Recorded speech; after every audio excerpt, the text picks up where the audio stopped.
Halo sahabatku yang terkasih, jumpa lagi bersama saya John Sung, Jesus my Savior. Sahabatku yang terkasih dimanapun Anda berada, terima kasih sudah menonton channel YouTube saya. Dan saya berdoa kiranya semua yang telah menyimak, mendengar, dan melihat apa yang saya sampaikan boleh sungguh mengerti, dan Roh Kudus tetap bekerja di dalam pikiranmu, menerangi, mencerahkan hati dan pikiran sehingga mengerti kebenaran firman Tuhan. Pada kesempatan kali ini saya ingin membahas mengenai satu buah video yang saya dapat dari seorang ustadz namanya Gus Mbetik, katanya pakar kristologi dan budayawan. Budayawan tuh rambutnya gondrong. Awalnya saya lihat ini wajahnya begini, ini apakah pakar apa gitu loh, apakah dia ini paranormal atau apa sebenarnya. Rupanya muncul di Mualaf Center, dia membahas mengenai Paulus. Nah, sebelum saya menjelaskan lebih jauh tentang siapa Paulus, mari kita lihat dulu apa yang disampaikan oleh Gus Beti ini. Halnya itu menentang, bukan hanya menentang saja, bahkan bukan ikut saja, bahkan peran utama membantai para pengikut Yesus. Awalnya tuh di situ dia. Ya, ini maksudnya Paulus ya.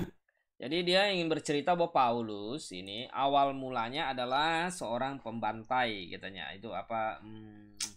Penganiaya. Penganiaya murid Kristus ya. Itu memang ada di Kisah Rasul pasal yang ke-9 ya. Ayat 1, sementara itu berkobar-kobar hati Saulus untuk mengancam dan membunuh murid-murid Tuhan. Ia menghadap imam besar dan meminta surat kuasa daripadanya untuk dibawa kepada majelis Yahudi di Damsyik, supaya ia menemukan laki-laki atau perempuan yang mengikuti jalan Tuhan, yang menangkap mereka dan membawa mereka ke Yerusalem. Nah, oke, itu maksudnya. Ya memang kita akui betul ya, Saulus ya dulunya adalah seorang pengikut para imam besar yang menyalibkan Tuhan Yesus di bawah pengasuhan guru besar Gamaliel. Ada sebuah pendidikan Yahudi yang sangat ketat. Kemudian Saulus pergi ke Damsyik. Nah, kemudian kita dengar selanjutnya apa yang dikatakan Gus Beti ini. Lalu dia mengaku. Nah, ini masalahnya pengakuannya itu benar atau salah kita tidak tahu. Dia mengaku ketemu Tuhan Yesus ketika dia mau berangkat ke Damsyik setelah minta izin oleh otoritas penguasa saat itu. Ya. Tujuannya ke Damsyik juga ya ingin membantai pengikut-pengikut Yesus gitu. Di tengah jalan dia ngakunya ketemu Tuhan Yesus. Disitulah titik balik. Kalau kita berjalan itu bukan hanya hadap kanan tapi dia balik kanan. Berapa ya? 180 derajat dibagi 2 180. 80 iya. Kurang 180 derajat. Dia balik kanan. Akhirnya dia justru mengikuti sahabat-sahabat lainnya untuk menyebarkan agama gitu loh. Yang nanti berikutnya disebut Kristen ini. Nanti masalah Kristen nanti kita ulas tersendiri gitu loh. Nah, oke. Jadi menurutnya ini budayawan ini ya, bahwa Paulus itu ialah yang menyebarkan Kristen katanya. Menyebarkan agama Kristen, pendiri agama Kristen gitu. Jadi setelah titik balik Rasul Paulus ya, dia bertobat, dia melihat Yesus. Nah, memang betul ada di dalam Kisah Rasul pasal 9 ini dikatakan ya, dalam perjalanan ke Damsyik ketika sudah dekat kota itu, tiba-tiba cahaya memancar dari langit mengelilingi dia. Ia rebah ke tanah dan kedengaranlah olehnya suatu suara yang berkata kepadanya, Saulus, Saulus, mengapa engkau menganiaya aku? Jawab Saulus, siapakah engkau Tuhan? Tuhan, katanya, akulah Yesus yang kau aniaya itu. Tetapi bangunlah dan pergilah ke dalam kota, di sana akan dikatakan kepadamu apa yang harus engkau perbuat. Jadi ini adalah satu titik balik. Kalau saya melihat ya, Saulus ini adalah seorang murid Yahudi yang ketat, yang berpikir dia bisa menyenangkan Allah Jehovah dengan cara menangkap murid-murid Yesus. Nah, waktu Stefanus dihukum, dirajam sampai mati, Saulus lah yang menjadi pemimpinnya. Semuanya meletakkan jubahnya di bawah kaki ini Paulus gitu. Jadi dia yang menjadi komandannya lah, penggeraknya. Nah, dia pikir dengan melakukan itu dia menjadi menjadi seorang pahlawan yang menyenangkan Allah Jehovah, Allah orang Yahudi begitu, ya. Tapi sesungguhnya ketika dia melihat Yesus menampakkan diri kepadanya, di saat itulah sebenarnya dia titik balik bertobat. Nah, pertanyaannya adalah apakah kekristenan itu adalah agama atau kepercayaan iman yang didirikan Paulus? Bukan, ya. Di dalam Perjanjian Lama kita sudah menemukan, kita melihat, ya, banyak ayat sekali yang mengatakan bahwa Yesus Kristus, anak domba Allah, akan datang menghapus dosa dunia. Jadi sebelum Yesus Kristus datang, di dalam Perjanjian Lama itu sudah penuh dengan ibadah simbolis yang menggambarkan, mencerminkan, mensimbolkan tentang Mesias, anak domba Allah itu. Makanya dalam Perjanjian Lama itu, semua tokoh-tokoh Perjanjian Lama misalnya kan, kalau kita mulai dari Habel lah, mempersembahkan domba kurban.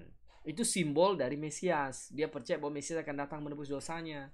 Kemudian kita lihat lagi, misalnya Abraham, Isa, Yakub, Nuh, apa seterusnya melakukan itu. Maka ketika Yohanes 1 ayat 29, Yohanes Pembaptis berkata, lihatlah anak domba Allah penghapus dosa manusia, itu dia menuju kepada Yesus yang sedang berjalan kepadanya, dibaptis di sungai Yordan. Nah, Yesus Kristus sendiri, ya, memang mengajarkan supaya semua orang itu bertobat dan percaya kepadanya, bahwa dia adalah Allah yang hidup, ya. Yesus adalah, ya, Allah yang turun menjadi manusia. Maka di dalam Filipi pasal 2 itu kan dikatakan dengan ia yang serupa dengan Allah, tetap yang setara dengan Allah, tetapi tidak menganggap kesetaraan itu sebagai milik yang harus dipertahankan, tetapi yang turun menjadi hamba sama seperti manusia. Yohanes 1 ayat 1, firman itu bersama-sama ada, firman itu adalah Allah. Firman itu telah menjadi manusia, hidup ada di antara kita.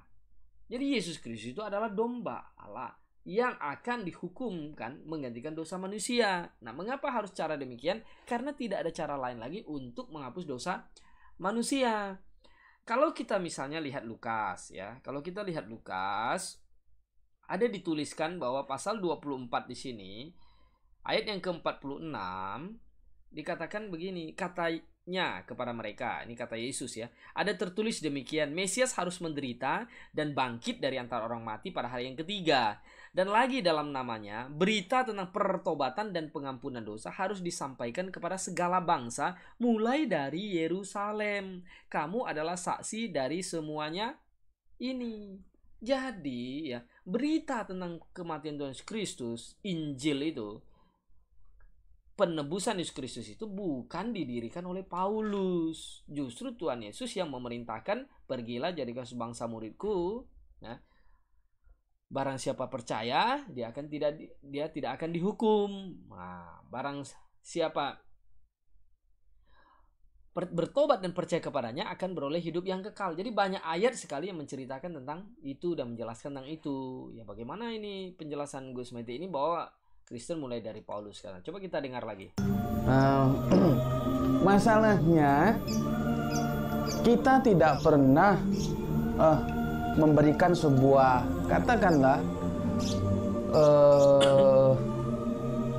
analisa apakah pertobatan itu sungguh-sungguh dia lakukan atau dia punya strategi lain yang dia hitung. Kalau aku langsung berhadapan dengan cara membantai pengikut Yesus, ini kontraproduktif dan agak sulit juga gitu loh. Perlu perjuangan yang berat gitu. Bagaimana kalau aku masuk ke dalamnya dan aku melakukan perubahan tentang ajaran Yesus itu sendiri? Ini nggak pernah diteliti sih ya. Sebetulnya pakar-pakar itu perlu duduk bareng kita teliti gitu. Karena begini, dua pengakuannya itu beda-beda gitu. Ini aku baca di Kisah Para Rasul 97 ya. Kisah Para Rasul 97. Gini katanya. Pengakuannya Paulus itu begini. Maka termangu-mangulah teman-temannya seperjalanan, karena mereka memang mendengar suara itu, tetapi tidak melihat seorang juga pun. Jadi teman-temannya seperjalanan Paulus itu dilaporkan mereka mendengar tapi tidak melihat suara Yesus.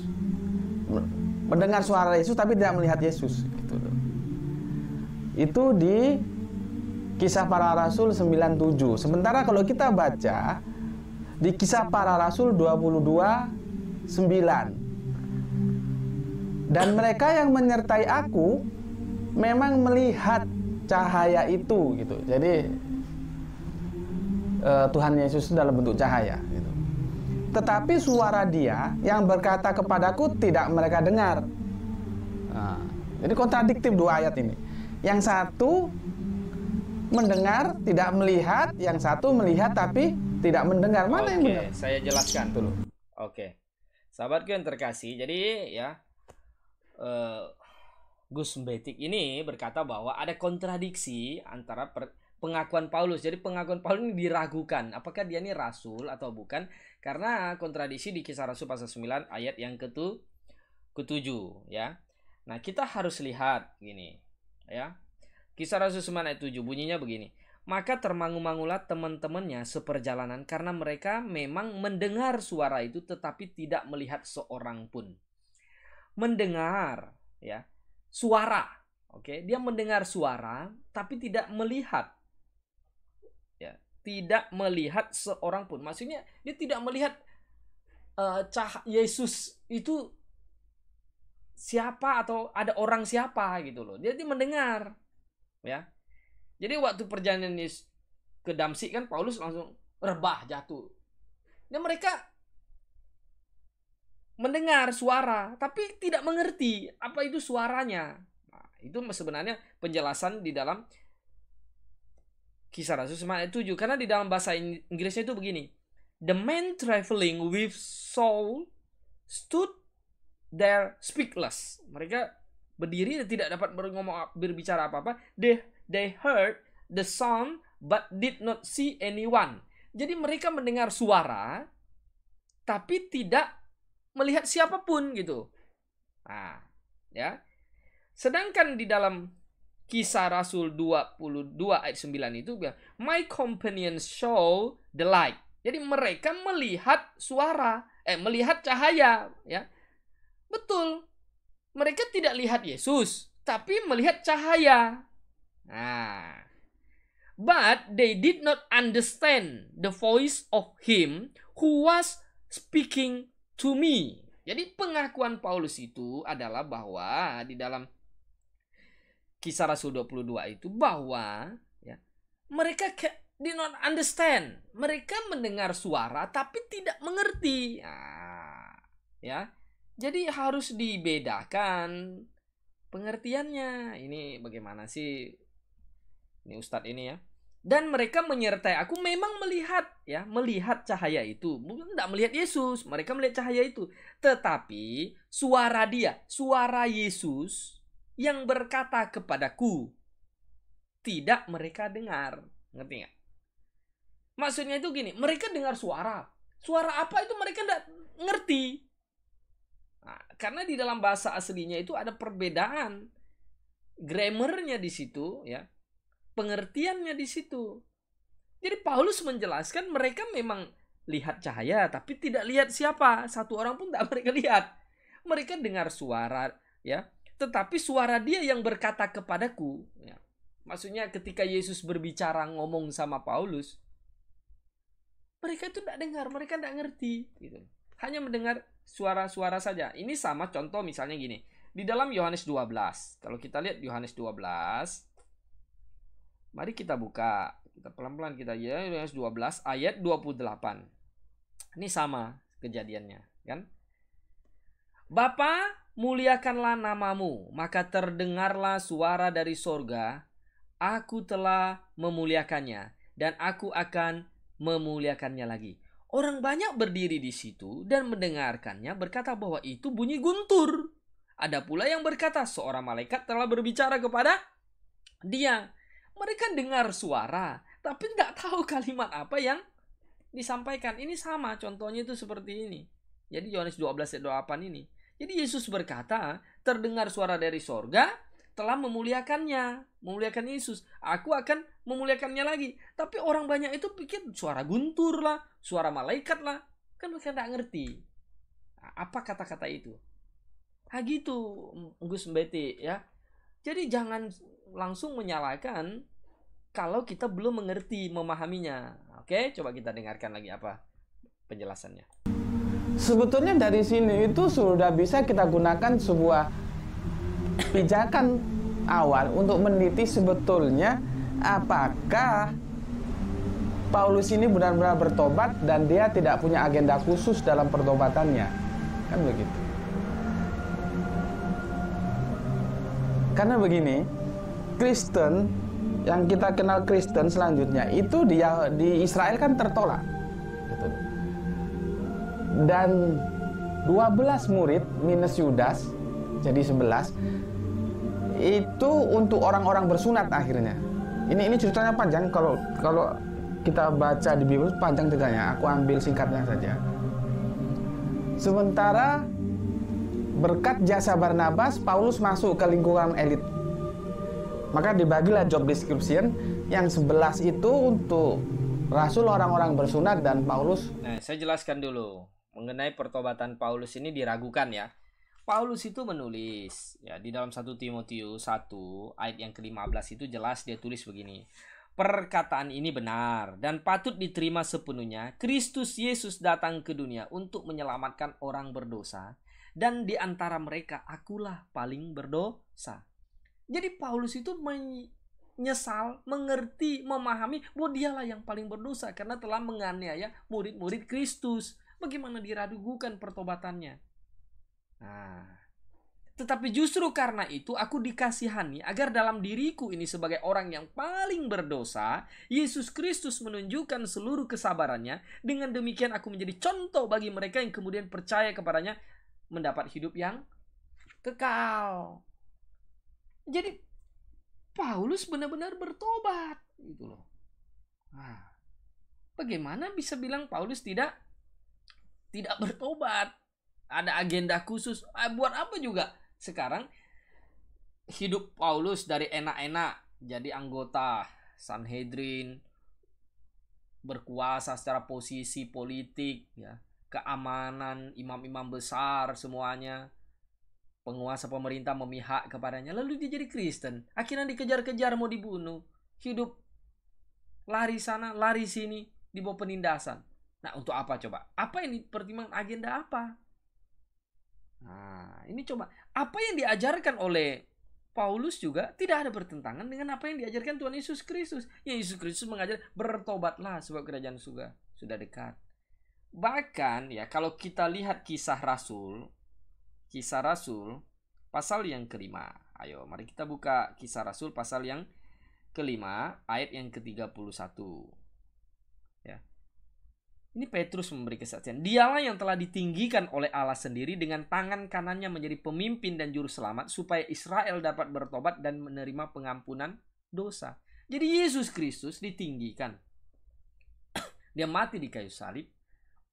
Barang siapa yang bertobat, dia akan menerima pengampunan dosa. Nah, Paulus itu bertobat dan menerima Yesus Kristus. Percaya bahwa Yesus Kristus itu adalah Mesias, anak Allah yang hidup. Oke?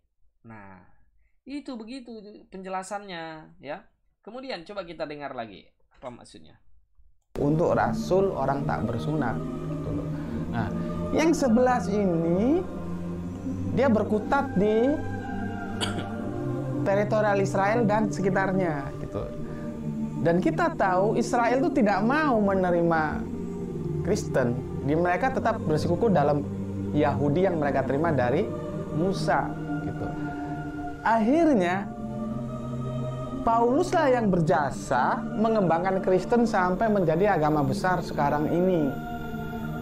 Mungkin ini salah lagi. Paulus yang berjasa untuk mengembangkan agama Kristen. Sebenarnya bukan Paulus, murid-murid Kristus semuanya juga menyebarkan, memberitakan ajaran Kristus, sehingga mereka semuanya juga mati martir, dibunuh. Nah, mengenai Rasul Paulus, di dalam Kisah Para Rasul pasal 9 ayat 15 ini jelas Tuhan Yesus yang memilihnya. Tetapi firman Tuhan kepadanya, pergilah, sebab orang ini adalah alat pilihan bagiku untuk memberitakan namaku kepada bangsa-bangsa lain serta raja-raja dan orang-orang Israel. Jadi ada 12 rasul. 11 rasul, ya, awalnya kan 12 rasul. Satu rasul pengkhianat, Yudas, hilang. Diganti oleh Matias, jadi 12. 12 rasul itu untuk orang Yahudi. Nah, satu rasul ini untuk orang bangsa-bangsa lain, yaitu Paulus. Nah, makanya misalnya di dalam Kisah Rasul juga ditulisnya begini. Kisah Rasul pasal 22 ayat yang ke-21 mengenai Paulus. Tetapi kata Tuhan kepadaku, pergilah sebab aku akan mengutus engkau jauh dari sini kepada bangsa-bangsa lain. Rakyat mendengarkan Paulus sampai kepada perkataan ini, tetapi sesudah itu mereka mulai berteriak katanya, nyalakan orang ini. Nah, orang Yahudi memang tidak percaya, tidak terima. Karena mereka merasa menyalibkan Yesus, ya, Yesus itu bukan Mesias. Mereka merasa menyalibkan Yesus itu sebagai sebuah kebenaran.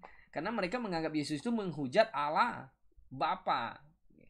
Padahal Yesus Kristus itu adalah Allah yang menjadi manusia. Itu pertentangan iman. Nah, oke. Nah, mengenai Paulus, Petrus pun mengakuinya. Coba kita lihat di dalam 2 Petrus, ya. Kita lihat di dalam 2 Petrus, ya. Ada tertulis begini, pasal 3, ayat yang ke-15. Anggaplah kesabaran Tuhan kita sebagai kesempatan bagimu untuk beroleh selamat. Seperti juga Paulus, saudara kita yang kekasih, telah menulis kepadamu menurut hikmat yang dikaruniakan kepadanya. Jadi Rasul Petrus saja mengakui tulisan-tulisan Paulus. Bagaimana bisa dibilang Paulus itu adalah orang yang punya agenda khusus lah, palsu lah, penyebar agama Kristen lah. Nah, bahkan ya di dalam 1 Korintus lagi kita melihat ya, misalnya 1 Korintus 1 ayat 1. Jadi kalau cuma tahu satu ayat, comot satu ayat, ya itu semua orang juga bisa. 1 Korintus 1 ayat 1. Dari Paulus yang oleh kehendak Allah dipanggil menjadi Rasul Kristus Yesus. Dipanggil Rasul Kristus Yesus. Rasul itu kan utusan. Utusan Yesus Kristus. Galatia. Kita lihat lagi juga. Galatia. Pasal 1 ayat 1. Dari Paulus seorang rasul, bukan karena manusia, juga bukan oleh karena seorang manusia, melainkan oleh Yesus Kristus dan Allah Bapa yang telah membangkitkan dia dari orang mati. Awalnya memang banyak ada jemaat mula-mula yang tidak percaya, meragukan Paulus ini sudah bertobat atau tidak. Makanya akhirnya Paulus ini menulis nih di dalam 2 Korintus, ya. Ada yang meragukan, akhirnya Paulus tulis 2 Korintus 12 ayat yang ke-12. Segala sesuatu yang membuktikan bahwa aku adalah seorang rasul telah dilakukan di tengah-tengah kamu dengan segala kesabaran oleh tanda-tanda, mujizat-mujizat, dan kuasa-kuasa. Bukti seorang punya rasul itu adalah melakukan tanda-tanda, mujizat-mujizat, kuasa-kuasa. Sesuai dengan Markus 16. Nah, ayat yang 17-20 itu jelas gitu. Tanda-tanda ini akan menyertai orang percaya. Orang percaya itu bukan setiap orang percaya. Maksudnya itu rasul. Karena di ayat ke-14 itu adalah Yesus mencelah ketidakpercayaan ke-11 orang itu. Tanda rasul itu adalah ya, melakukan mujizat gitu loh. Nah, jadi bagaimana ini Gus Betty ini ya memahaminya gitu loh. Nah, Rasul Paulus ya memang dipilih Tuhan langsung gitu. Oke, coba kita dengarkan lagi. Kalau jumlah pengikut kalau untuk ukuran dunia itu mungkin lebih banyak Kristen masih gitu, daripada Islam. Dua agama besar inilah gitu. Mungkin masih banyak Kristen populasinya gitu. Itu jasa siapa? Jasa Paulus. Gitu loh. Jasa Paulus. Karena Paulus yang membawa keluar dan sukses. Gitu loh. Makanya ketika Michael Hart itu membagi orang siapa yang paling berjasa itu, yang urutan pertamanya Kanjeng Nabi Muhammad itu, Paulus harus berbagi dengan Yesus. Gitu loh.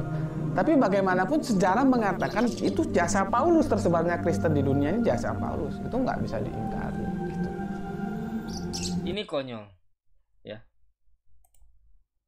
Paulus, ya, dipakai Tuhan Yesus Kristus untuk menyebarkan Injil. Petrus juga demikian memberitakan Injil. Yohanes, ya, semuanya ya. Yakobus dipakai oleh Tuhan Yesus untuk beritakan Injil. Berjasa bagi semuanya memiliki jasa. Jadi dia Ustadz ini berusaha ini membelokkan sebuah pandangan bahwa Kristen itu agama Paulus. Tuhan Yesus itu tidak setuju. Sebenarnya itu maksudnya agendanya salah ya. Jadi kita sudah melihat bahwa di dalam Alkitab itu jelas sekali penuh dengan ayat-ayat yang mengatakan bahwa Yesuslah yang mengangkat Paulus menjadi rasul. Nah, dan bukti tanda rasul Paulus juga sudah nyatakan. Ya. Dengan kuasa yang besar rasul-rasul memberikan kesaksian tentang kebangkitan Yesus. Kisah Rasul 4 ayat 3. Ya. Tanda-tanda mujizat-mujizat ini dilakukan para rasul. Banyak sekali. Jadi kalau seorang ngaku dia itu utusan Kristus Yesus, harus mematuhi apa yang Tuhan Yesus perintahkan. Nah, yaitulah tanda-tanda yang akan menyertai rasul-rasul itu. Orang-orang percaya. Siapa? Rasul-rasul. Segala sesuatu yang membuktikan aku seorang rasul telah dilakukan pada kamu. Nah, sekarang ada yang ngaku nabi. Ada yang ngaku rasul Allah. Tapi tidak pernah ada satu mujizat pun yang dilakukan. Bahkan kehidupan pun tidak mencerminkan kehidupan yang bisa menjadi teladan bagi semua manusia. Kalau dia bisa menjadi rasul, bisa menjadi nabi, seharusnya memiliki moral yang tinggi, kehidupan yang baik, yang penuh kasih, ya, yang mengajarkan, ya, karakter dari Tuhan yang maha kasih, karakter dari Tuhan yang maha suci. Tapi saya tidak melihat itu kok di dalam diri Muhammad. Jadi sahabatku dimanapun Anda berada, sekian dulu saya untuk menanggapi ya video dari Gus Betik ini.